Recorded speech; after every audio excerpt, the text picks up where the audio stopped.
The Fountainhead, author Ayn Rant. Part 1. Peter Keating. Howard Roark laughed. He stood naked at the edge of a cliff. The lake lay far below him.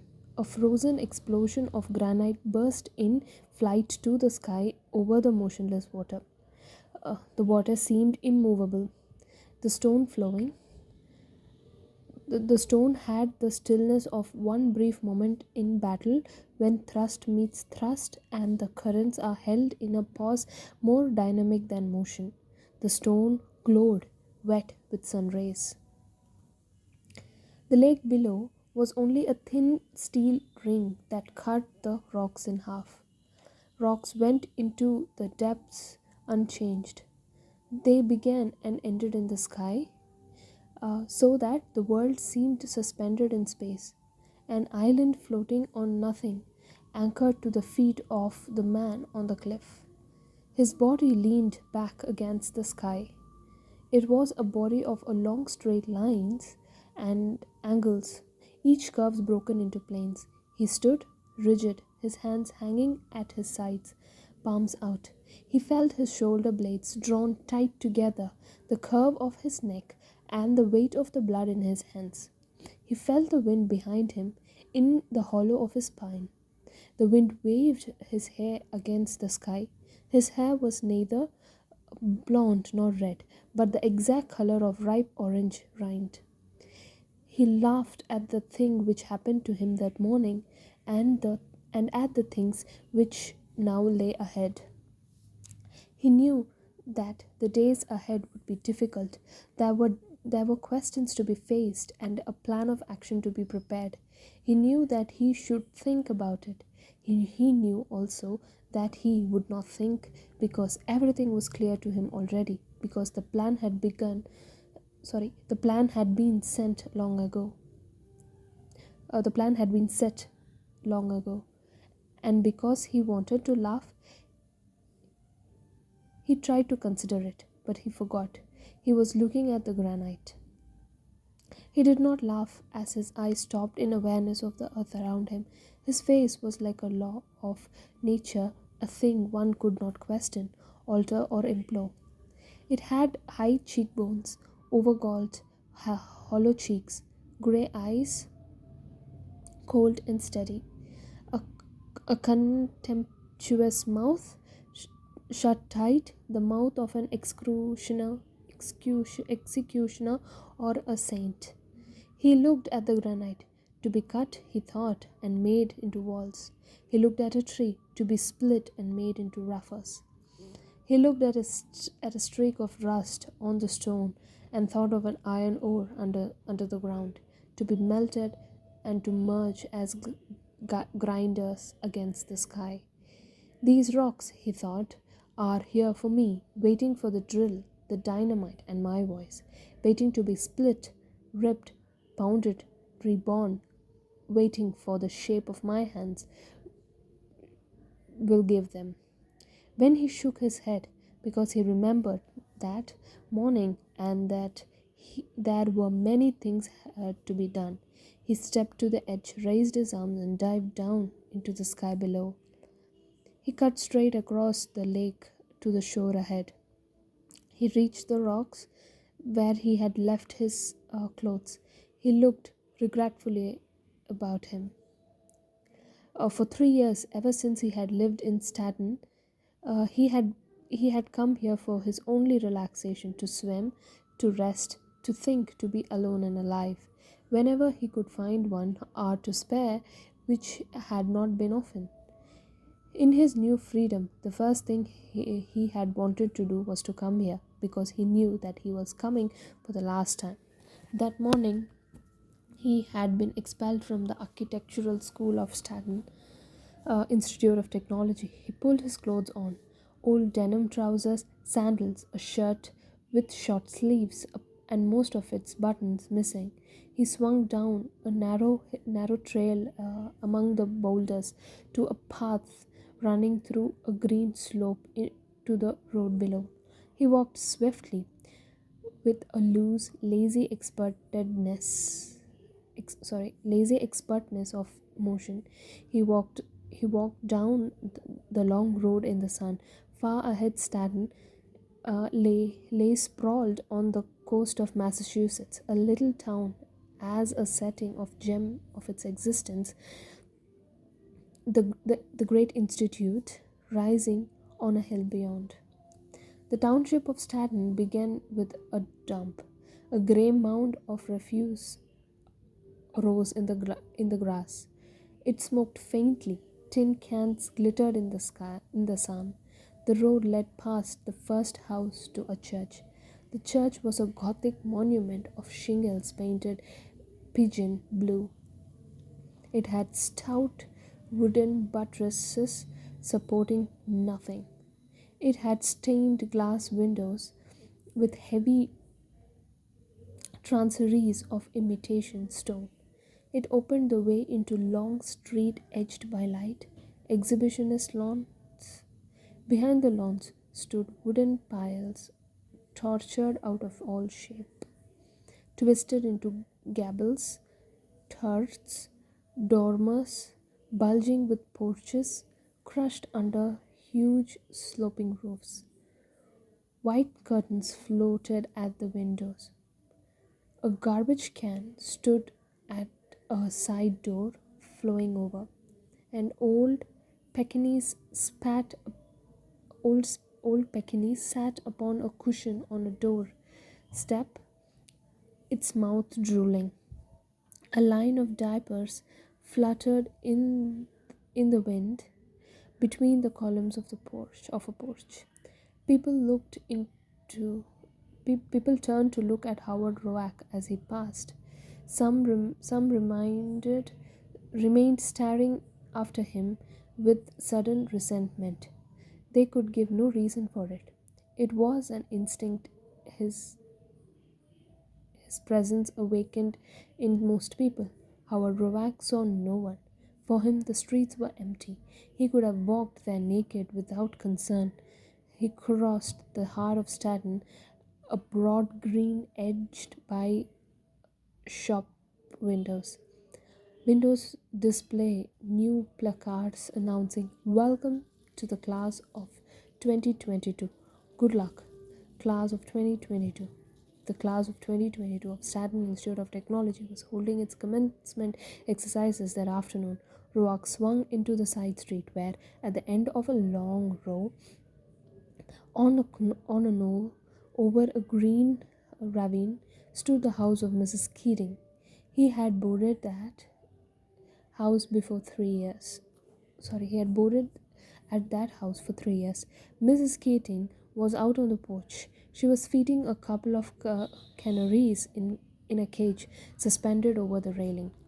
Her pudgy little hand stopped in mid-air when he saw him. She watched him with curiosity. She tried to pull her mouth into a proper expression of sympathy.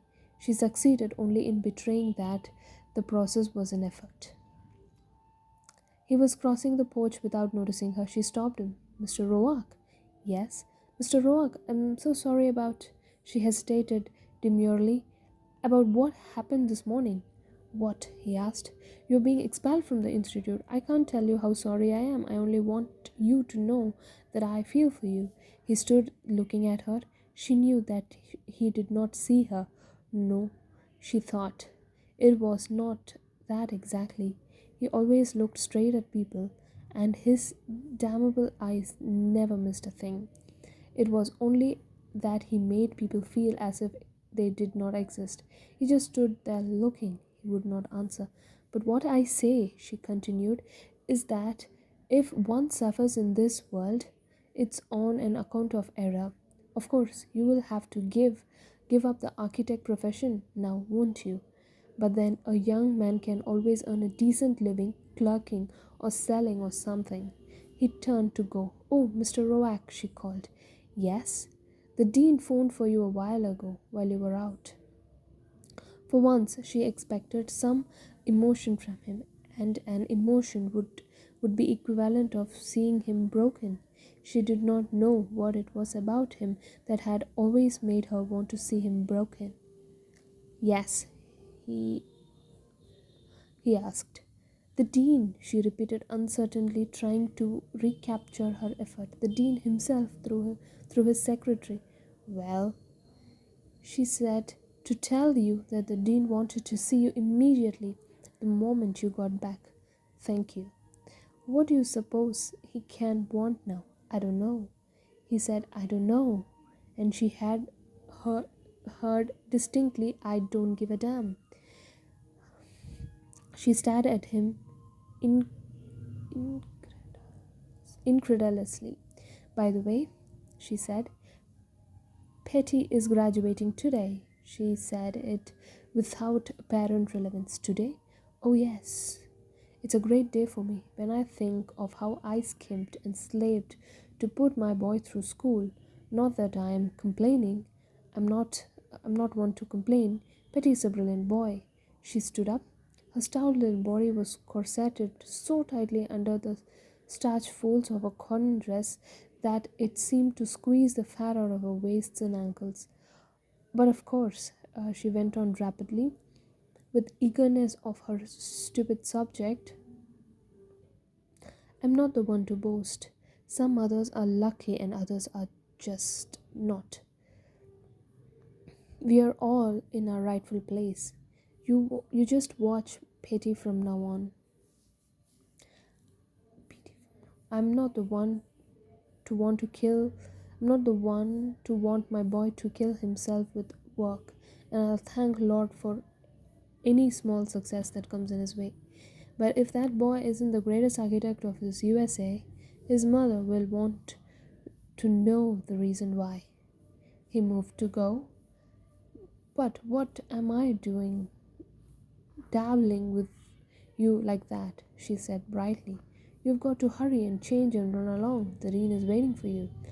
She looked she stood looking after him through the screen door, watching his gaunt figure move across the rigid neatness of her parlor.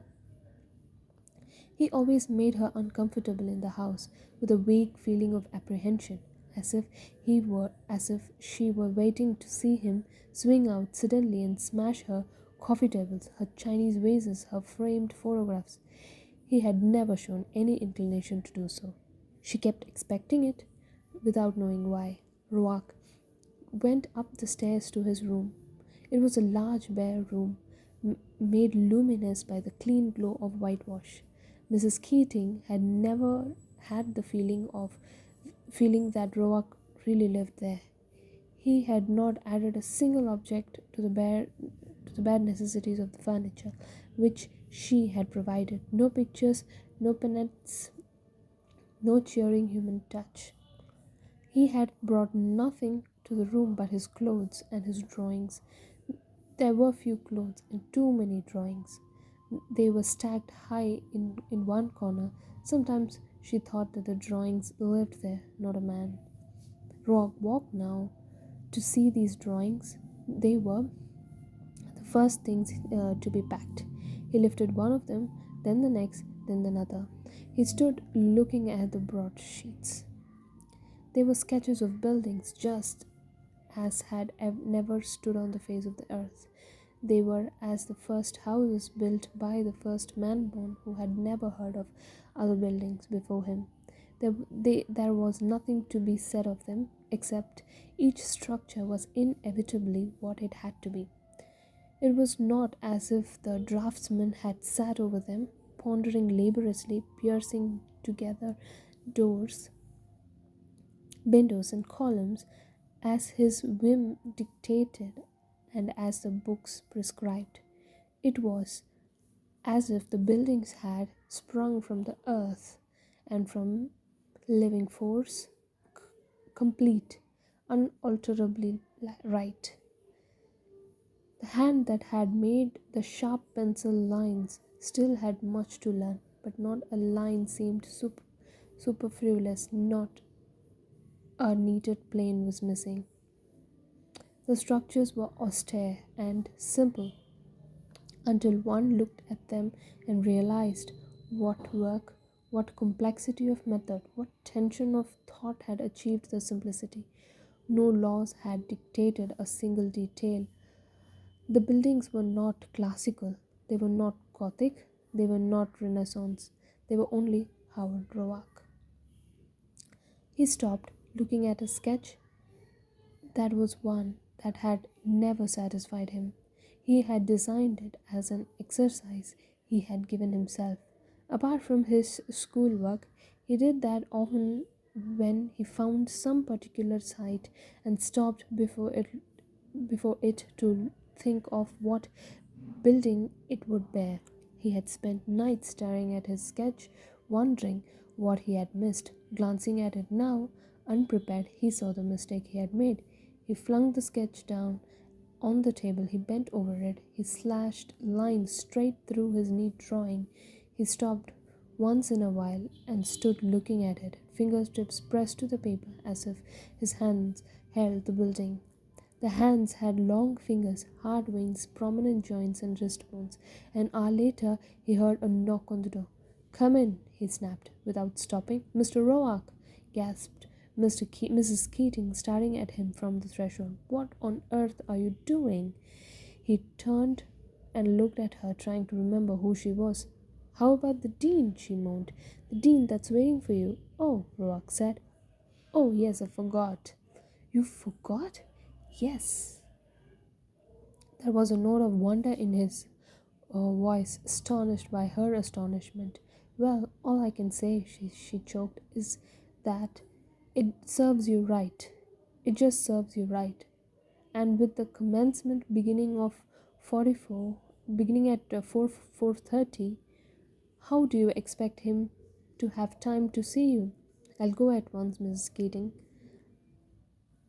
It was not her curiosity alone that prompted her to action. It was a secret fear that the sentence of the board might be revoked. She went to the bathroom at the end of the hall. She watched him washing his hands, throwing his loose, straight hair back into semblance of order. He came out again, and he was on his way to the stairs before she realized that he was leaving. "Mr. Roark," she gasped, pointing at his clothes. "You're not going to like this, why not?" "But it's your Dean."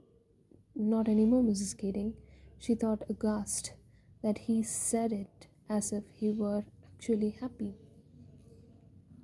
The Stanton Institute of Technology stood on a hill, its crenellated walls raised as a crown over the city stretched below. It looked like a medieval fortress with a Gothic cathedral grafted to its belly. The fortress was eminently suited to its purpose. With stout brick walls, a few slits were made enough for the sentries.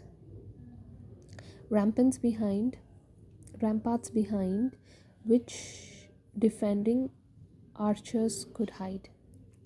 The corner turrets from which boiling oil could be poured upon the attacker should such an emergency arise in an institute of learning. The cathedral rose over it in lace splendor, a fragile defense against two great enemies, light and air. Dean's office looked like a chapel, a pool of dreamy twilight fed by one tall window of stained glass. The twilight flowed in through the garments of stiff panes, their arms contorted at the elbows. A red spot of light and a purple one rested respectfully upon two genuine gargoyles squatting at the corners of the fireplace that had never been used. A green spot stood in the center of the picture of the Parthenon suspended over the fireplace. When Roark entered the office, the outlines of the dean's figure swarmed dimly behind his desk, which was carved like a confessional. He was a short, plumpish gentleman whose spreading flesh was held in check by indomitable dignity. "Ah, yes, Roark," he smiled. "Do sit down, please."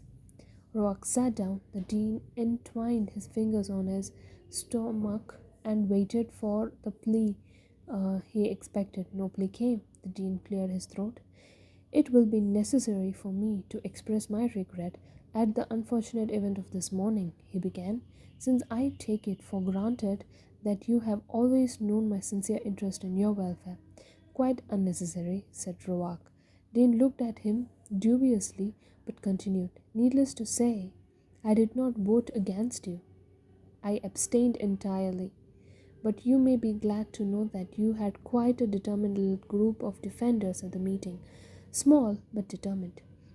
Your professor of structural engineering acted quite the crusader on your behalf. So did your professor of mathematics. Unfortunately, those who felt it their duty to vote for your expulsion quite outnumbered the others. Professor Peterkin, your critic of design, made an issue of the matter. He went so far as to threaten us with his resignation unless you were expelled. You must realize that you have given Professor Peterkin a great provocation. I do, said Roark. That, you see, was the trouble. I'm speaking of your attitude towards the subject of architectural design. You have never given it the attention it deserves, and yet you have been excellent in all the engineering sciences. Of course, no one denies the importance of structural engineering to a future architect, but why go extremes? Why neglect what may be termed the artistic and inspirational side of your profession and concentrate on all those dry, technical, mathematical subjects? You intended to become an architect, not a civil engineer.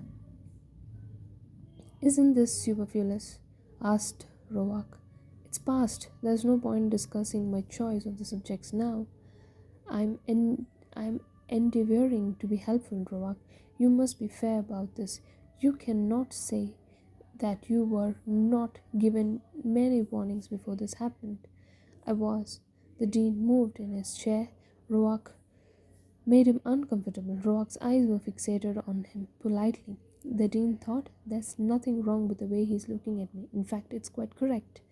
Most properly attentive. Only it's as if I were not here. Every problem you were given, the dean went on, every project you had to design, what did you do with it? Every one of them done in that well. I cannot call it a style in that incredible manner of yours. It is contrary to every principle we have tried to teach you, contrary to all established precedents and traditions of art. You may think you are what is called a modernist, but it is not even that. It is sheer insanity. If you don't mind, I don't mind. When you were given projects that left the choice of style up to you and you turned in one of your wild stunts, well, frankly, your teachers passed you because they did not know what to make of it. But when you were given an exercise in the historical site, or Tudor chapel, or a French opera house to redesign, you turned in something that looked like a lot of boxes piled together without rhyme or reason. Would you say it was an answer to the assignment or plain insubordination? It was insubordination, said Roark. We wanted to give you a chance in view of your brilliant record in all other subjects, but when you turn in this, the dean slammed his fist down on a sheet spread before him. This as a Renaissance villa for your final project of the year. Really, my boy, it was too much. The sheet bore a drawing of a house of glass and concrete. In the corner there was a sharp angular signature. Howard Roark. How do you expect us to pass you after this? I don't, said Roark. You left us no choice in the matter. Naturally, you would feel bitterness towards us at this moment, but I feel nothing of that kind, said Rova quietly. I owe you an apology. I don't usually let things happen to me. I made a mistake this time. I shouldn't have waited for you to throw me out. I should have left long ago. Now, don't get discouraged. This is not the right attitude to take, particularly in view of what I am going to tell you. The dean smiled and leaned forward confidentially, enjoying the overture of overture to a good deed. Here is the real purpose of our interview. I was anxious to let you know as soon as possible. I do not wish to leave you disheartened. Oh, I did, personally, take a chance with the president's temper when I mentioned this to him. But mind you, he did not commit himself. But here is how things stand. Now that you realize how serious it is, if you take a year off to rest, to think it over, shall we say, to grow up, there might be a chance of our taking you back. Mind you, I cannot promise anything. This is strictly unofficial. It would be most unusual, but in view of the circumstances and of your brilliant record, there might be a very good chance. Roax smiled. It was not a happy smile. It was not a grateful one. It was simple, easy, and it was amused. I don't think you understood me, said Roak. What made you suppose that I want to come back? Uh, I I won't be back. I have nothing further to learn here. I don't understand you, said the dean stiffly.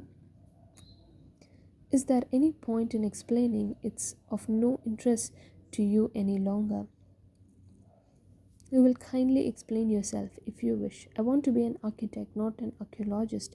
I see no purpose in doing Renaissance villas. Why learn to design them when I'll never rebuild them? My dear boy, the great style of Renaissance is far from dead. The houses of that style are being erected every day. They are, and they will be, but not by me.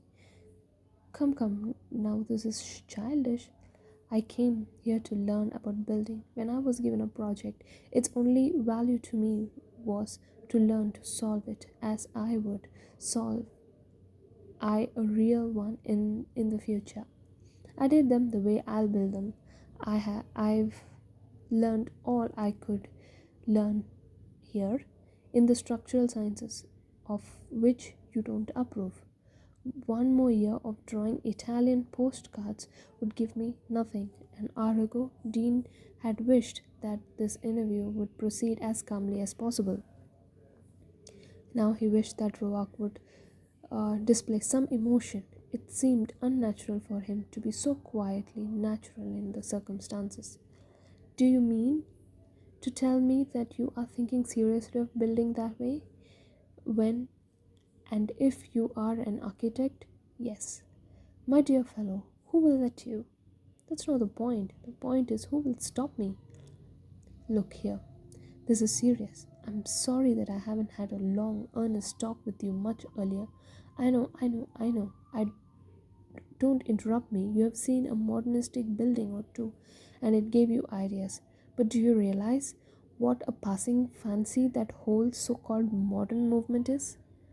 You must learn to understand, and it has been proved by all authorities that everything beautiful in architecture has been done already. There is a treasure mine in every style of the past. We can only choose from the great masters. Who are we to improve upon them? We can only attempt respectfully to repeat. Why?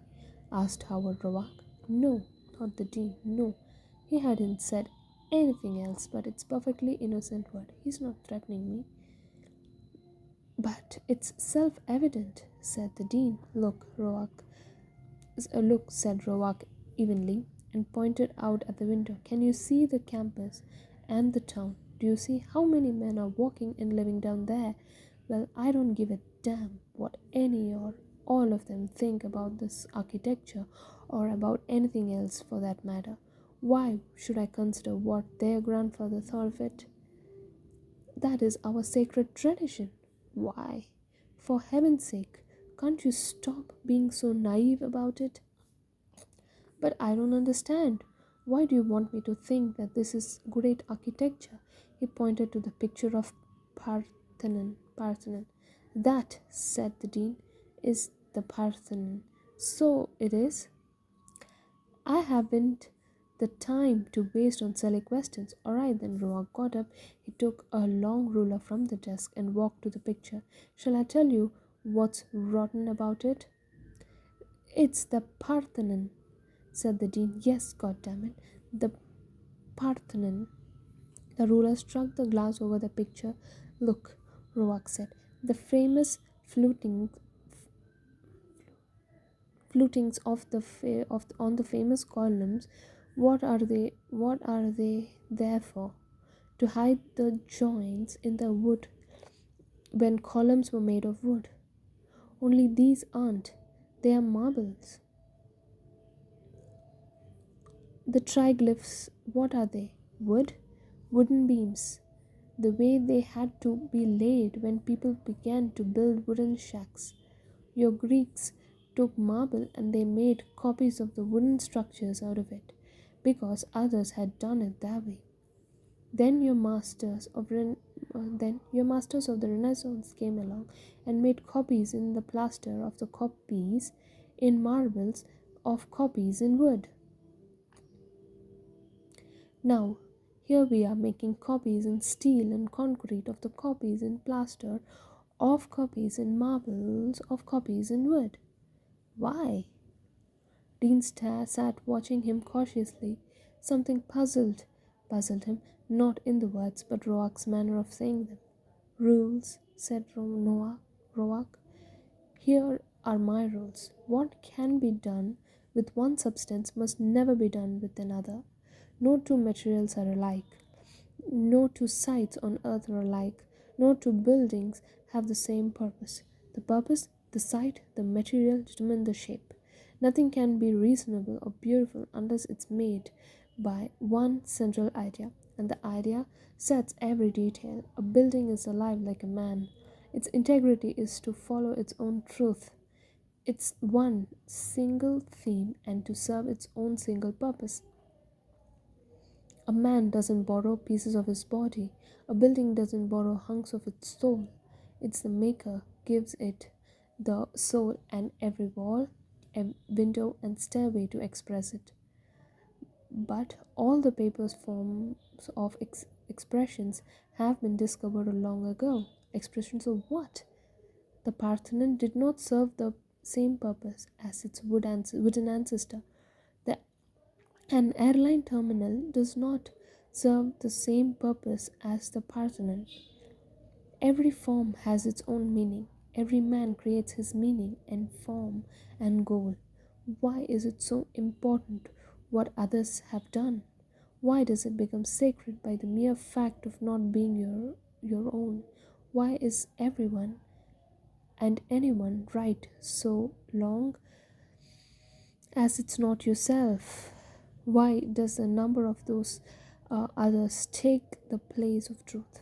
Why is the truth made a mere matter of arithmetic and only of addition at that? Why is everything twisted out of all sense to fit everything else? There must be some reason I don't know. I have known it. I have never known it, and I'd like to understand. For heaven's sake, said the dean, sit down, that's better. Would you mind very much putting that ruler down? Thank you. Now listen to me. No one has ever denied the importance of modern technique to an architect. We must learn to adapt the beauty of the past to the needs of the present. The voice of the past is the voice of the people. Nothing has ever been invented by one man in architecture. The proper creative process is slow, gradual, anonymous, collective one in which each man collaborates with all the others and subordinates himself to the standards of the majority. But you see, Rock said quietly, I have let's say 60 years to live. Most of the time will be spent working. I have chosen to work what I want to do. If I find no joy in it, then I'm only condemning myself to 60 years of torture.